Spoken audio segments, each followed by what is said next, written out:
Hello there, Dr. Mankel here from Barrhaven Chiropractic, and we're so excited because I finally found a terrific chiropractor to join our wellness team.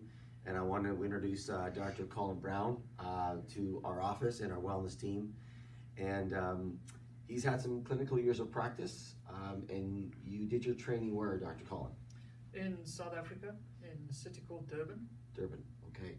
And the question I always ask many chiropractors, because it's a very unique field, how come you got into it? What drew you to the profession? A number of reasons, but probably the most important one was an injury when I was really young. Okay. And basically it was a head trauma, fall off a bicycle, caused some problems, and I was operated on at the time. It's quite severe. So it was severe, and I owe a lot to the medical team that helped me, which made an impression, a good impression, but no one looked at my neck at the time. And So you were still having problems even after the Right. crisis intervention that you had. so What kind of problems had lingered for you after you had the surgery and so forth? What was still left? things like headache and neck pain, Okay, largely. okay, and that lingered on for a few years, A long time, probably about 10 years. and then someone said you should see a chiropractor.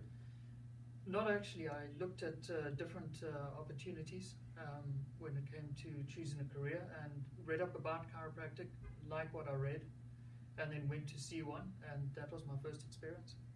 Wow, Didn't look back. wow, that was fantastic. So that's been 10 years you've been out now? A little over. Yeah. Well, so you got some great clinical experience as well, which is fantastic.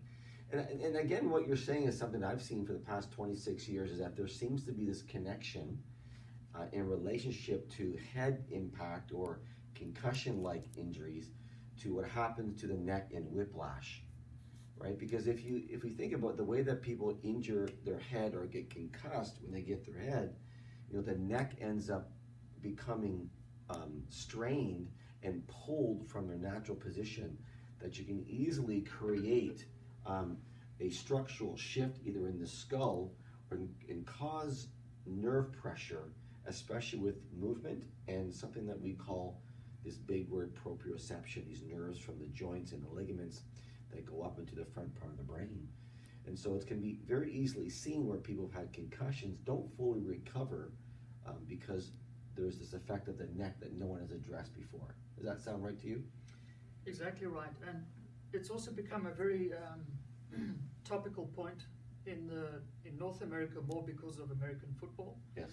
And in South Africa, largely related to rugby. While I was in South Africa, I worked with a developmental rugby team for quite a while, and so we focused a lot on those types of injuries and those impacts and the consequences you get as a result of it. So one of the ways that people can tell, and one of the tools that we use to evaluate the neurology, especially of the nerve system and that little sensory mechanism that feed the brain from the spine, is one of these balance tests that we call Romberg's test. Right. And it's used in many concussion type screenings and many neurological evaluations. Maybe you could show the viewers kind of what that looks like and what normal is and what abnormal is, because maybe a lot of people suffer needlessly and not knowing that maybe we may be able to help them. Sure. So maybe you could demonstrate how the Romberg test goes and what it means, what normal is, what abnormal is. Sure. It's a very simple test. Okay. If you don't mind being my Sure. patient, Yep. so just stand right over here. Yep. So we do this with all the patients that come in, because whiplash and those types of injuries are not just related to the sports field. What we ask is that your legs are largely together, Yep. hands by your side, close your eyes completely. I'm going to stand near you to make sure you don't fall. And if we notice slight movement like we've seen now, that's within normal limits. But if there's any excessive type of movement, either side to side or front to back, then we need to examine further. Okay. You can open your eyes. Yeah. So that's a great way to differentiate what's from the eyes and what's from the other part of the nervous system. So that's a great little test that you can do at home on yourself, because we tend to find people who've had either head injuries or concussive injuries various ways throughout life, that they still suffer with all kinds of different post-concussive type syndromes. Maybe they've had a whiplash or injured their neck, and their structural problem is unresolved. So that's one of the ways that we can evaluate those things, and that's one of the tests that we do during the evaluation. So Dr. Colin, who's new to the practice, is very well versed in those areas, And if you're looking to see whether we could help you improve your health in any way, especially on those areas, give the office a call. We'd love to see you. Any other further comments, Dr. Colin? No, other than just it's important to get checked out. Yeah, exactly.